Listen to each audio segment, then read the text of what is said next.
ኢንጂነር ይልቃል ጌትነት ኢቭን ስጋት ላይ ወድቋል አሁን በዚህ የተነሳ የሚል ነገርም ጽፎ አይቻለሁና አንዳንድ ሰዎች ስጋት ላይ ሲወድቁ ታያል። እነዚህ በስም ዝርዝር የተጠቀሱት ሰዎች በትግራይ ጦርነት ላይ ከመንግስት ጎን ሆነው ወይ ደግሞ ከሀገር ጎን ሆነው ማለት እንችላለን ለመንግስት ብርታትም ኃይልም ሆነው በከፍተኛ ሁኔታ ለመንግስት ሲወግኑ የነበሩ ናቸው።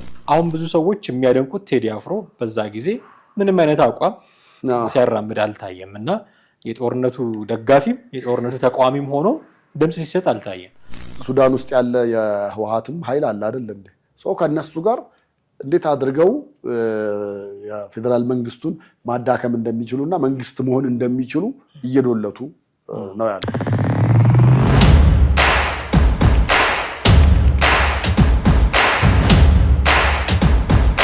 ሰላም ጤና ይስጥልን፣ እንዴት አላችሁ ውድ ቤተሰቦቻችን? ይህ ዘኢትዮጵያ የዩቲዩብ ቻናላችን ነው። ቴዎድሮስ ካሳና አማረ ገፋ ከእናንተ ጋር ቆይታ እናደርጋለን በወቅታዊ ፕሮግራማችን። በዛሬው ፕሮግራማችን ህወሓቶች አንዳንድ የፋኖ አባል ናቸው ወይ ደግሞ የፋኖ ደጋፊዎች ናቸው ያሏቸውን አካላት ወደ አገር ቤት እንዲመለሱ ዘመቻ ስለመክፈታቸው በስፋት እየሰማን ነው። ከሰሞኑ የአሜሪካ መንግስት ወደ ኢትዮጵያ የመለሰው ሰለሞን ቦጋለ የሚባል አክቲቪስት እንዳለ እናውቃለን። የትግራይ ጦርነት ጊዜ የማይሆኑ ነገሮችን ጽፏል በሚል ከዛ ጋር ተያይዞ የህወሓት ሰዎች በጣም ከፍተኛ ንቅናቄ እያደረጉ እንደሆነ እየሰማን ነው። እነዚህ ሰዎች እነማን ናቸው? ወደ ኢትዮጵያ እንዲመለሱ ሊደረጉ ነው የሚሉ ጥያቄዎች የሚነሱባቸው የትስ ሀገር ውስጥ ነው ያሉት? እነማንስ ናቸው?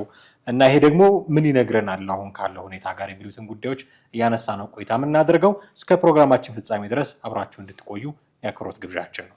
ቴዲ እንዴት ነህ? ሰላም ነው። እናንተን አይመለከትም ሀገር ውስጥ ስለሆነ። አዎ ይሄኛው ጉዳይ ወዴት ነው? ወደ ውጭ ነው የምንላከው። እንደዛ ከሆነ ነው የዘመቻ ጀምሯል እየተባለ ነው። የህወሓት ደጋፊዎች የህወሓት ሰዎች እንደዚህ የትግራዩ ጦርነት ጊዜ እንደምታውቀው ያኔ ሁሉም ሰው በለው አይነት እንትን ላይ ነበረ። ጦርነት በደንብ ፕሮሞት የሚደረግበት ጊዜ ነበረ። እንደውም አስታውሳለሁ ዲሽታጊና ታሪኩ ከሱ ውጪ ሽማግሌ ነው መላክ ያለብን የሚል ንግግር ተናግሮ ብዙ ሰዎች ይሄ ንግግሩ ከአውድ ውጪ ነው ምናምን እያሉ ሁሉ ይተቹት ነበረና ከሱ ውጪ ያሉ ሌሎች አርቲስቶች በሙሉ ዘማቾችም ነበሩ። ሄደው ምኒልክ ምናምን የሚል ጭንቅላታቸው ላይ ያሰሩ ነበሩ።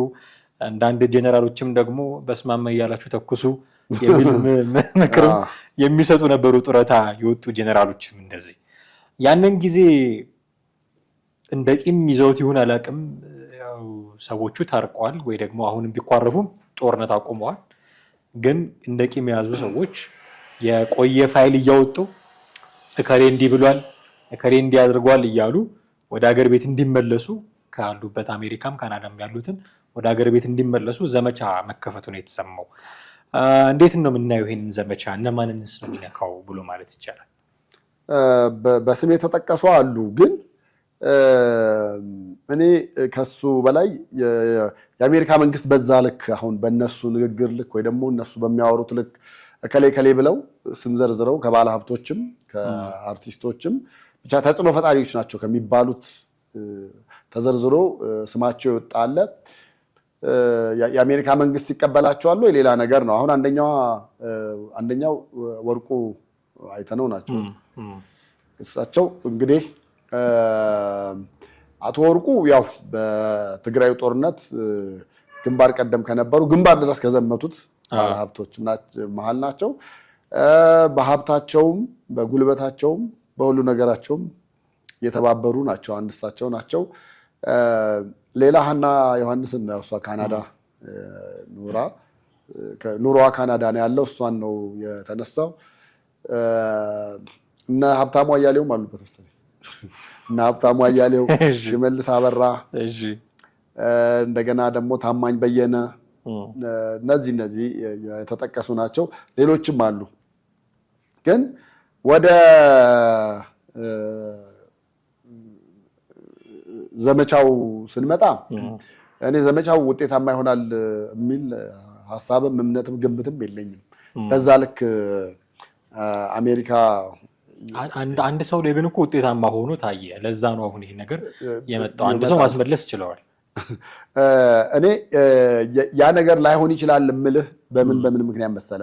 አንደኛ የትግራዩን ጦርነት በተመለከተ ማን ተሳትፏል፣ ማን አልተሳተፈም፣ ማን ጄኖሳይድ ፈጽሟል፣ ማን አልፈጸመም የሚሉት ነገሮች ላይ በመንግስት ደረጃ ወይ ደግሞ በተቋማት ደረጃ ወይም በመንግስታት ደረጃ እስካሁን የተካሄደ ምንም አይነት እንቅስቃሴ የለም። ብዙዎቹ እንደው ጌታቸው ረዳ ብዙ ጊዜ ሲናገር የምትሰማው ሰው በዛ ጦርነት ላይ የተሳተፉ እያንዳንዳቸው ተጠያቂ መሆን አለባቸው ምናምን። ማን ነው ጠያቂው? ነው ዓለም አቀፍ ፍርድ ቤቱ ነው? ዩኤን ነው የሚጠይቀው? ጠያቂው ተጠያቂ ነው ነው የምትለው? አዎ፣ እርስ በርስ የያዘ ነው። በጠቅላይ ሚኒስትሩ አባባል ምንድን ነው የተሰናሰለ ነው የሚሉት። እርስ በርሱ የተያያዘ ነው፣ የተቆላለፈ ነው እና በዛ ልክ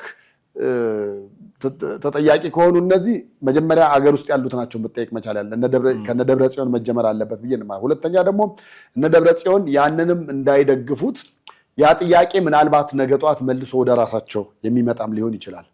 በሶስተኛ ደረጃ ደግሞ የምታስበው ከዚህ በፊት የተናገሩትን አመራሮቹን የነ ደብረ ጽዮን የምታይ ደግሞ ጄኖሳይድ የሚባል ነገር የለም አልተፈጸመም ብለዋል። ይሄ የተደረገው ጀስት ለፖለቲካ ወይ ደግሞ የፕሮፓጋንዳው አንደኛው ክፍል ስለነበረ ነው እንጂ በዛ ልክ አይደለም ነው የሚለው። እኔ ከሱ በላይ ደግሞ አሁን የበለጠ የሚያሳዝነኝ እነዚህ በስም ዝርዝር የተጠቀሱት ሰዎች በትግራይ ጦርነት ላይ ከመንግስት ጎን ሆነው ወይ ደግሞ ከሀገር ጎን ሆነው ማለት እንችላለን ለመንግስት ብርታትም ኃይልም ሆነው በከፍተኛ ሁኔታ ለመንግስት ሲወግኑ የነበሩ ናቸው። በሚያሳዝን ሁኔታ አሁን ደግሞ በተገላቢጦሽ ነው። አቡነ አብርሃምንም ማነው አቡነ ጴጥሮስንም ይጨምራል እና እነዚህ አሁን የሃይማኖቶች አባቶንም ባለሀብቱንም አርቲስቶቹንም ምን ብታያቸው አሁን ደግሞ ከብልጽግና ጋር ደግሞ እንደዚህ ናቸው እና እነሱ አሁን ያሉበት ሁኔታ አልተመቸም ነው የምልህ። የቡሄ ዳቦ ነው የሆኑት። ከዛኛውም ከዚህኛውም ሳይሆኑ የመሆን ነገር ገጥሟቸዋል። አንደኛ። በሁለተኛ ደረጃ ግን ቢመጡ መንግስት በምን አይነት መንገድ ይቀበላቸዋል ነው። ምናልባት የህወሓቶች ግፊት ማድረግ ስኬታማ ከሆነ መንግስት በጸጋ ይቀበላል። በአንድ በኩል በደስታ በሌላ በኩል በሀዘን ይቀበላል ብዬ ነው የማስበው። በደስታ የሚቀበልበት እዛ ያሉት አሁን እነ ሀብታሙን አንደበታቸውን ለማዘጋት ያልተሄደበት ርቀት የለም። እነ ኢየሱስ መልስን ጨምሮ መንግስት እኮ እና አበባዩን ወደ ሀገር ውስጥ ለማስመጣት ከአውሮፓ ሀገራት ጋር ሳይቀር ሄዶ ተነጋግሯል ነው የሚባለው። ይሄ እኔ አሁን ይሄ ዲሞክራሲ ያካሂዳሉ በሚባሉ ሀገራት ያሉትን ነገር በዛ ደረጃ እነሱ ስጋት አለብን ማለታቸው ብቻ በቂ ሊሆን ይችላል። ኢትዮጵያ ውስጥ ብንሆን በሰላም መኖር እንደማንችል ስጋት አለብን። ስጋት ካለብን ደግሞ ዩኤንም ማንም ሊቀበላቸው ይችላልና እኔ ስኬታማ ሆኖላቸው ወደ ሀገር ውስጥ ይመልሷቸዋል በፍጹም የማይታሰብ ነገር ነው። እርግጥ ነው በትግራይ ጦርነት ላይ በተለይ አባ ጴጥሮስን ዘመቻ ተጀምሮባቸው ነበር። እሳቸው ላይ በጣም በከፍተኛ ሁኔታ ዘመቻው ቶታሊ ያው በውጭ ዓለም ያለው የሃይማኖት ከፖለቲካ ጋር የተዛመደ ነው እና በጣም የሚያስጠላ ኮንዲሽን ነው ያለው እዛ አካባቢ። ለምን መሰለ? የመንግስት ደጋፊ ከሆንክ ራሱ ወደዛ ቤተክርስቲያን ከሌ ቤተክርስቲያን እንዳትሄድ ከሌ እንድትሄድ ምናምን ነገር ነበር የሚባል የነበረው እና አባ ሰላማን ታስታውሳለህ ብዬ አስባለሁኝ። በጣም ዘረኝነታቸው ጥግ ከመድረሱ የተነሳ እኮ በአሜሪካን ሀገር በአማርኛ እንዳይቀደስ በትግርኛ እንዲቀደስ ከዛ በዘለለ አቡነ አረጋይ ከተሰራ እኮ ወይ ደግሞ የቅዱስ ሚካኤል ቤተክርስቲያን ከተሰራ እኮ ምንድን ነው የሚባለው? ጎረቤት ነይ ተነሽ እንሂድ ቤተክርስቲያን ይባልና የአማራው ነው የትግሬው ነው የምትሄጂው። እንግዲህ አስቡ፣ አንድን ታቦት የአማራው ጋር ነው የትግሬው ጋር ነው የምትሄደው ተብሎ በዛ ልክ ተከፋፍሏል ነው የምልህ። በዛ ልክ ተከፋፍሏል። አሁን የዛ በትር ቀማሽ ነው የሆኑት አቡነ ጴጥሮስ። ከዚህ በፊት የደርግ ሰራዊት ነበሩ ምናምን እየተባለ የሆኑ ነገሮች ጋር ለማያያዝ ተሞክሯል። በመሰረቱ አንድ ሰው ጳጳስ ወታደር ጳጳስ መሆን አይችልም። እሳቸው ነበሩ የሚለውን ነገር ማንም ሰው ሊቀበላቸው አይችልም።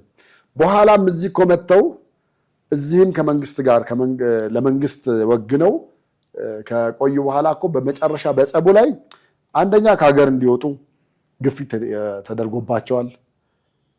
ግፊት መደረጉ ብቻ አይደለም፣ በጠቅላይ ቤተ ክህነት ውስጥ የነበራቸውንም ኃላፊነት ኢቭን ለምርጫው ጊዜ እንኳን መጥተው እዚህ ፓርቲሲፔት እንዳያደርጉ እንዳይሳተፉና ሌሎች ጳጳሳት እንዲመረጡ እና አቡነ ሳዊሮስ እንዲመረጡ ምክንያት ሆኗል። እነዚህ ሁሉ ነገሮች ናቸው ከኋላ ጀምረው ተያይዘው ልታወጣቸው የምትችለው እና እኔ ህወሓት የጀመረው እንቅስቃሴ በዚህ ልክ እንዳሰቡት ሌሎቹን ማስመጣት ይችላሉ የሚለው እንጃ። ፐርሰንቱ በጣም ከ10% በታች ያነሰ እንደሆነ ነው ለእኔ የሚገባኝ። ሁለተኛው ደግሞ ህወሓት ራሱም አንድ አይደለም። በመካከላቸው መከፋፈል ምንም ስላለ ውጭ ያለው ብዙዎቹ የከዷቸዋል አይደል? መክዳት ብቻም አይደለም፣ በቃ አቋማችሁ ይሄ ከሆነ ብሎ እኮ ተለውጠው ታስታውስ እንደሆነ አንዳንዶቹ የህወሓት አክቲቪስቶች የተባሉት ራሱ አሁን መልሰው ህወሓትን ፋይት እያደረጉ ነው ያሉት። የእነሱም ነገር ተጨምሮ እንደዚህ እንደው በቀላሉ ተቀበሉልኝ አስወጡልኝ ምናምን የኢትዮጵያ መንግስት ብትል ወይ ደግሞ ሌሎች ደካማ መንግስታትን በዛ ልክ ጫና አሳድረ ማስወጣት ትችላለህ። እዚህ ላይ ግን በፍጹም አሁን የአሜሪካ መንግስት የዶናልድ ትራምፕ አስተዳደር ስደተኞችን ዲፖርት ለማድረግ ሰበብ ነው የሚፈልገው። በቃ ትንሽ ሰበብ ሲያገኝ የሆነ እርምጃ ለመውሰድ እንትን ይላል። በተለያየ አጋጣሚ የምናያቸው ነገሮች ናቸው እና እንዲህ አይነት ነገሮች ሲቀርቡለት እንደውም ከመጣሽ ማርያም ታምጣሽ ብሎ ያው እናንተ እንዲህ ናችሁ ብሎ ለማባረር የሚያመነታ አስተዳደር አይደለም። ስለዚህ ፍሬያማ ሊሆን የሚችልባቸው የህግ ቀዳዳዎችም ሊኖሩ ይችላሉ ብዬ አስባለሁ። ግን የሆነ ጊዜ የምታደርጋቸው ነገሮች ጊዜ ጠብቀው የሚያመጡትን ነገር ደግሞ የሚያሳይም ይመስለኛል። አርቲስቶች፣ የሃይማኖት አባቶች፣ ተጽዕኖ ፈጣሪዎች አቋም እንዲይዙ ሲገደዱ ኦፍኮርስ ሰው ናቸውና አቋም ሊይዙ ይችላሉ። እኔ ከዚህ ወገን ነኝ ማለታቸው ተፈጥሯዊ ነው። ሰዎች ናቸው፣ የራሳቸው አቋም ሊኖራቸው ይችላል። አቋም አትያዙ ልትላቸው አትችልም።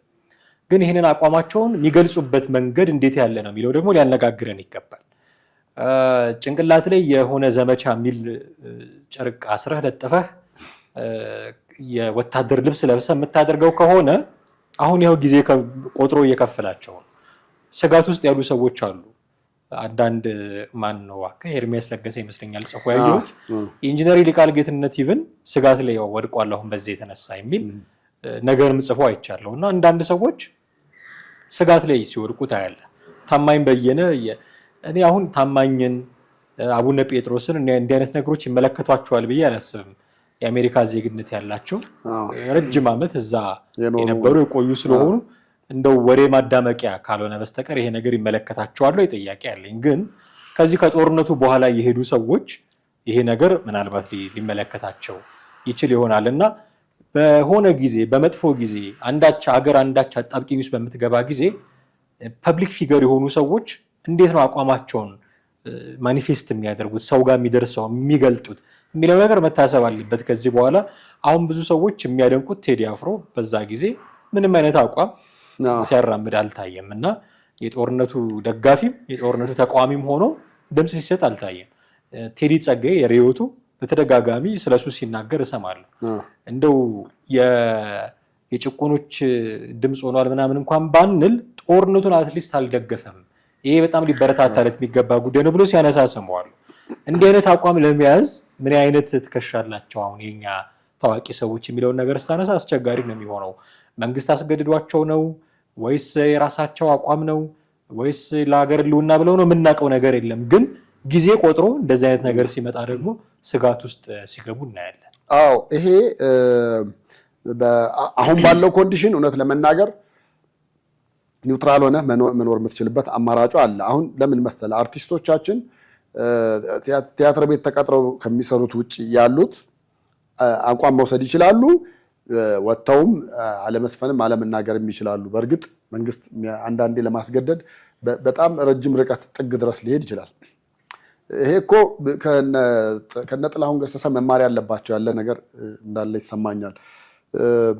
ደርግ የሆነ ጦርነት ላይ ሆኖ በተለይ ህወሓት የገፋ በሚመጣበት ወቅት በርካታ ድምፃውያን ሙዚቃ አልበም ሲያወጡ የሀገር ፍቅርን የሚገልጽ አንድ ዘፈን መስፈን እንደ ግዴታ የተደረገበት ዘመን ነበር። እንደ ግዴታ እነ ማሙድንም ተመልከት፣ አሁን እነ ቴዎድሮስ ታደሰንም ጥላሁንም አጥንት የሚከስከስ ደም የሚፍሰስላት ምናምን ብሎ ኢቭን ግንባር ድረስ ለማነሳሳት ሬንጀር ለብሰው አልሄዱም እንዴ? ሄደዋል እኮ አይደል? ግን ምንድን ነው የሆነው? ልክ እነሱ ሲመለሱ የመጀመሪያ ትከሻቸውን ያሳረፉባቸው እነሱ ላይ ነበረ። እነዛን እንዴት አድርገው ዱቄት ማድረግ እንዳለባቸው ከፍተኛ ስራ ነበር የተሰራ፣ ዘመቻም ሲካሄድባቸው የነበረው። አሁን ወዳሉት ጋር ስንመጣ ደግሞ አሁን ያሉት ብዙዎቹ የኮንፊደንስ ችግር ካልሆነ በስተቀር መንግስት በየትኛውም ወይ ለሀገር ምናምን ተነስተን አዝፈን ምናምን ልትባል ትችላለህ። ግን ነገሩን ማጤን ይጠይቃል።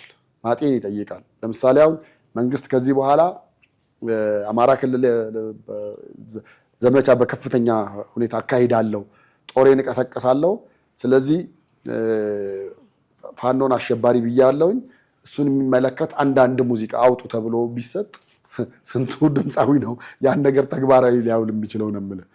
እንደውም የትግራዩ ጦርነት በጣም አጭር ጊዜ ስለሆነ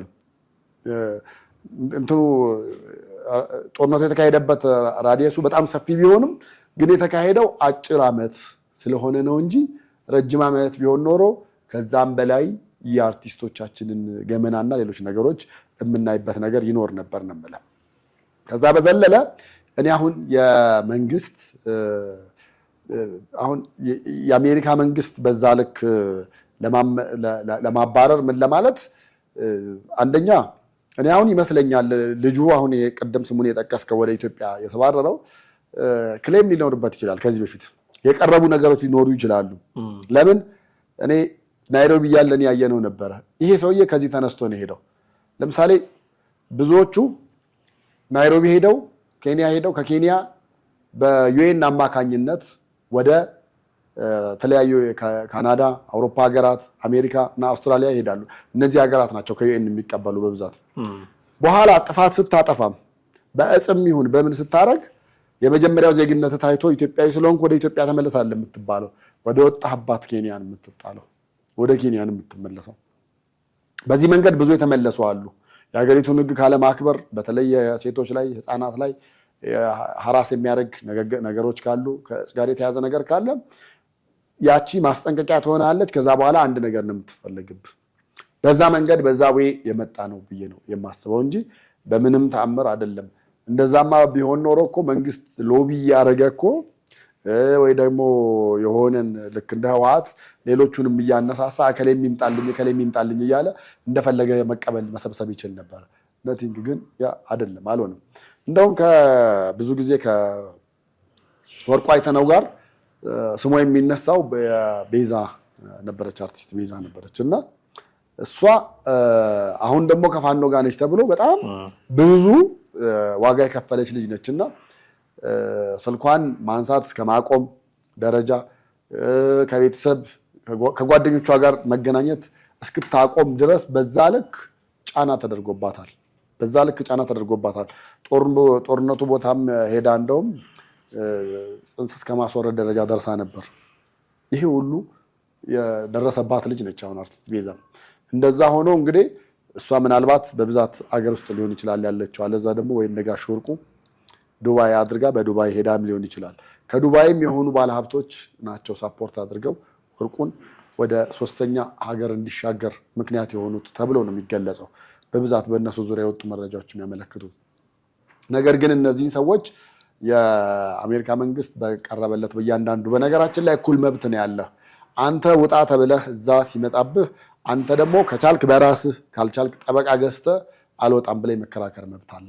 በዛ ልክ ስላለ ይሄ ነገር ተቀባይነትን ያገኛል ለማለት አያስደፍርም። ነገሩን አሁን ከፋኖ ጋር ማገናኘቱ በራሱ ደግሞ ሌላ ፖለቲካ ነው። ያ ጦርነት የፌዴራል መንግስትና የህወሓት ጦርነት ነው። ለዚህ አሁን የተጠቀሱት ሰዎች ከፌዴራል መንግስቱ ጎን ሆነው ነው ጦርነቱን የደገፉት። የሀገር ህልውና ጉዳይ ነው፣ የህግ ማስከበር ጉዳይ ነው ተብሎ ነው እነዛ ዘመቻዎች፣ ቅስቀሳዎች ሲደረጉ የነበሩት።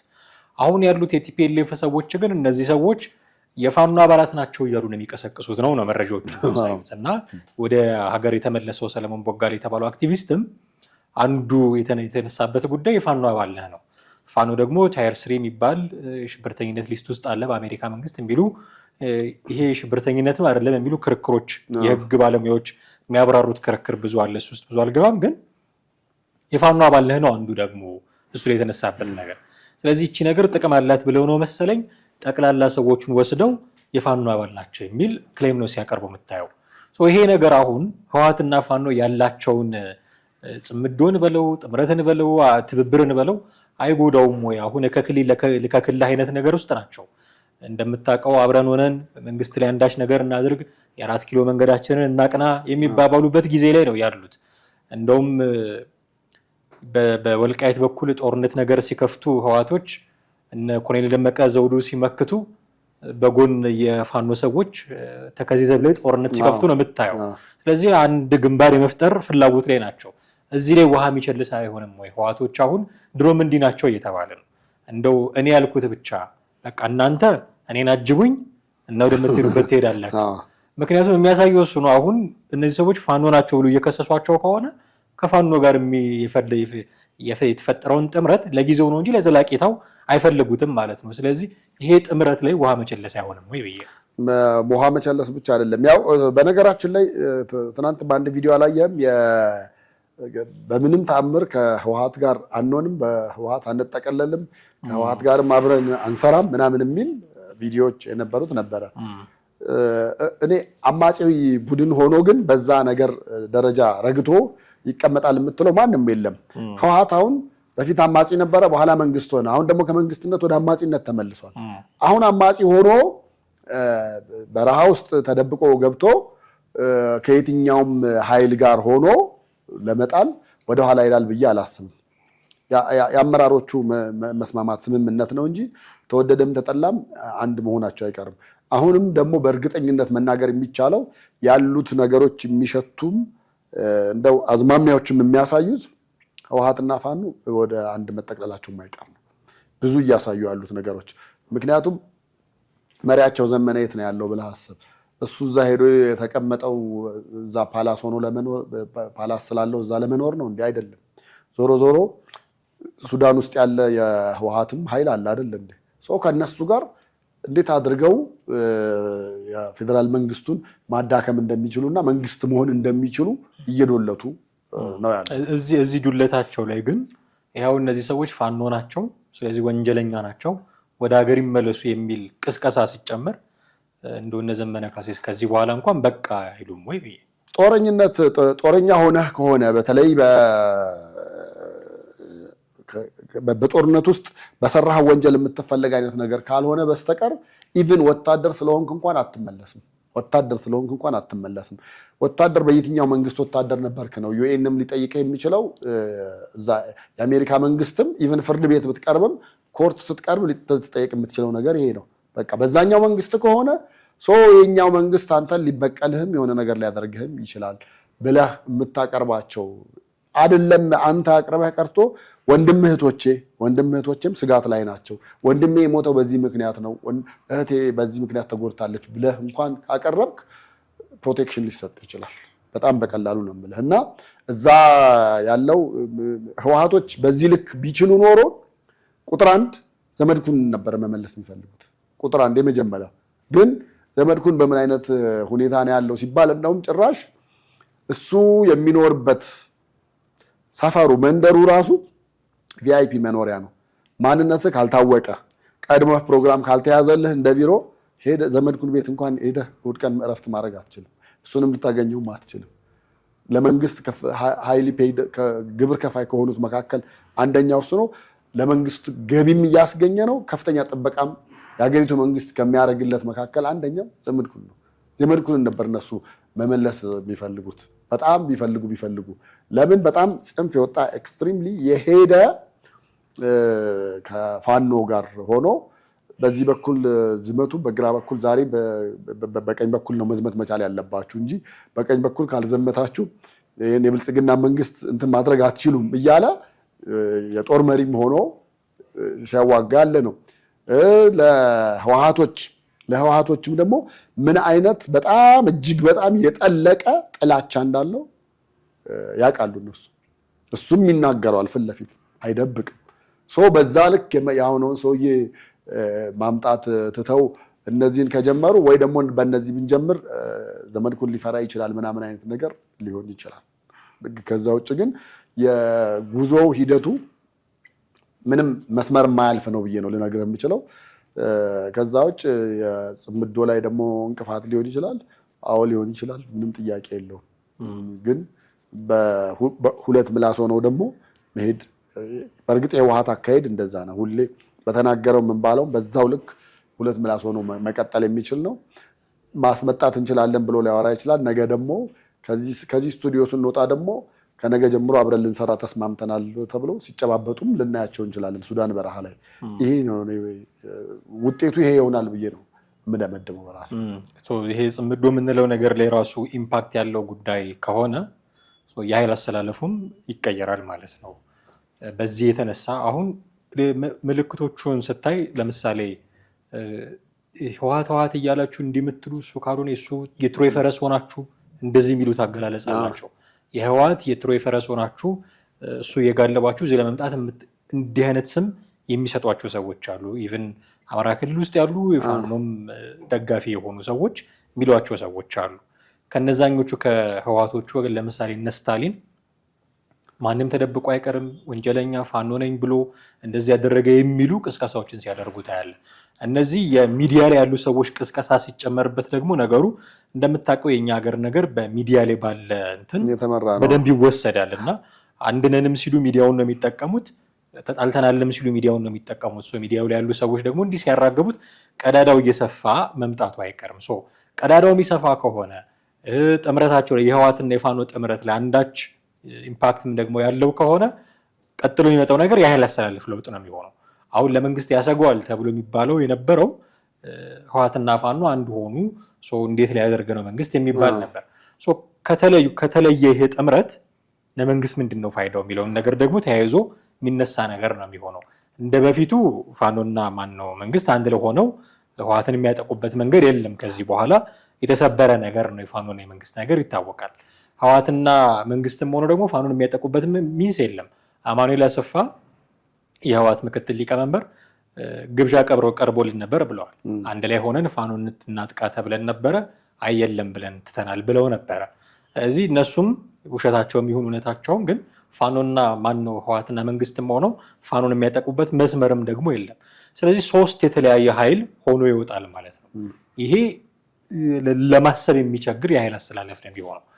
የሆነ ሁለት ጎራ ኖሮ እዛ ሁለት ጎራ ላይ የሚወጣ የሚገባ ከዚህ ሲወጣ እዛ የሚገባ ሊኖር ይችላል። ሶስት ኃይል ካለ ግን ትንሽ አስቸጋሪ ነው የሚሆነው። ህወሓት የፌዴራል መንግስቱን ለማጥቃት እየመጣ በጎን ፋኖ ካጠቃው፣ መንግስት ፋኖ ለማጥቃት ሲሄድ በጎን ህወሓት ካጠቃው ሶስት የተለያየ ኃይል ነው የሚፈጠረው ማለት ነው። ይሄንን ደግሞ ኤክስፕሌት ለማድረግ አሰፍስፈው የሚጠብቁ እንደ ኤርትራ መንግስት እንደ ግብጽ መንግስት ያሉ ደግሞ ሊኖሩ ይችላሉ፣ በራሳቸው መንገድ ሊጠቀሙበት የሚፈልጉ። ስለዚህ እንዲህ አይነት እንደው በቀላሉ ሊታዩ የሚችሉ ነገሮች እከሌን ወደ ሀገር ቤት ለማስመለስ ብቻ ተብለው የሚደረጉ ካምፔኖች በኋላ መሬት ላይ ያለውን የኃይል አስተላለፍን ደግሞ እንዲህ ምስቅልቅሉን ሊያወጡት ይችላሉ እና መዳረሻው ትንሽ አያሰጋህም ወይ ማለት ነው? መጀመሪያ ያው ነገር ካልደፈረሰ አይጠራም እንደሚባለው ነገሮች መደፍራሳቸውና የትኛው ቤት በኩል ነው ብለህ ልትገምት በማትችልበት አካሄድ መሄዳቸው የማትረሳው ነገር ነው የሚሆነው። ከዛ በኋላ ግን ዞሮ ምን ይሆናል? ኃይላቸውን የበለጠ ለማጠናከር ወደ አንድነት ሊመጡ ይችላሉ። በተለይ በጣም ስጋት ያለበት ህወሓት እንደሆነ ነው። ህወሓት ስልጣን ለመያዝ ከዚህ በኋላ እንዳልከው የትሮይ ፈረስ ሆነው ፋኖ ካላመጣው በምንም ተአምር ኢቭን የአማራን ክልል እንኳን ማለፍ አይችልም። እሱ ብቻ አይደለም፣ ያለበትን ክልል ትግራይን እንኳን የመንግስት መቀመጫ ነች ብሎ የያዛትን እንኳን ሊያጣ የሚችልበት አዝማሚያዎች በጣም ብዙ አለ። ምክንያቱም አሁን እዛ አካባቢ ያሉ ነገሮች ህዝባዊ አመጽ ሊነሳ የሚችልበት ነገር በጣም ብዙ ነገሮች አሉ። ተቃዋሚ ፖለቲካ ፓርቲዎች እዛ አካባቢ የትግራይን ህዝብ ድምፅ እንሆናለን ብለው እየተንቀሳቀሱ ያሉበት ሁኔታ አለ። ደሞዝ ከተከፈላቸው 1 ወር ያለፋቸው አሉ። ነዳጅ ከገባ ከ1 ወር በላይ ጊዜ ሆኖታል። አሁን ደግሞ ነዳጅ ጨምሯል። ከዛሬ ጀምሮ የሚጨመረው ነዳጅ ደግሞ ወደዛ ሲሄድ ደግሞ የበለጠ በእጥፍ የሚጨመር ነው የሚሆነው እና እዛ አካባቢ ያለውን ነገር ቀጣናውን የበለጠ ቀውስ ውስጥ እንዲሆን ያደርገዋል። ያንን ቀውስ ደግሞ ለማስቆም አንድና አንድ አማራጭ ያላቸው ነገር ቢኖር ፋኖን አብረን እንሁን ብሎ በጥምረት መጠየቅ አንድና አንዱ እሱ ነው የሚሆነው። በፋኖ ትከሻ ካልሆነ በስተቀር ህወሓት ከዚህ በኋላ ህልውና ኖሮትም ወደ መሀል ከተማ መምጫው ሙሉ ለሙሉ እንደሚያከትም ምንም ጥያቄ የለውም። ፋኖ በፊት ሲገለኝ ነበረ፣ ሲጨፈጭፈኝ ነበረ። በትግራዩ ጦርነት ከፌዴራል መንግስት በላይ የዘመተብኝ እሱ ነው ብለው ነው አመራሮቹ ብዙ ጊዜ የሚገልጹት። ግን ምንም ማድረግ አይችሉም። አሁን ደግሞ የአስተላለፍ መንገዱ መስመሩ ተቀይሯል እና ጦርነት ላይ የአስተላለፍ መንገዶች ሊቀየሩ ይችላሉ። ፖለቲካ ላይ ከዚህ በፊት ከጎንህ የነበረው ተገልብጦ ከሌላ ጋር ሊሆን የሚችልበት ነገር በየደቂቃው በየሰዓቱ የሚለዋወጡ ነገሮች ይኖራሉ። ዘላቂ ጥቅም ብቻ ከመፈለግ አንጻር ነው የምልህ። ከዚህ አንጻር ህወሓት በቅርብ ጊዜ አይደለም እነዚህን ተመለሱ ብሎ እነዚህን ሰዎች የማስመለስ ፓወሩ አጠናክሮ ሊቀጥልበት ይቅርና ከፋኖ ጋር እንዴት መስራት እንደሚችል ተንኮሉንም ጥሩ ነገሩን ፖዚቲቭ ኔጌቲቭ እያሰበ እንደሆነ ነው የሚገባኝ።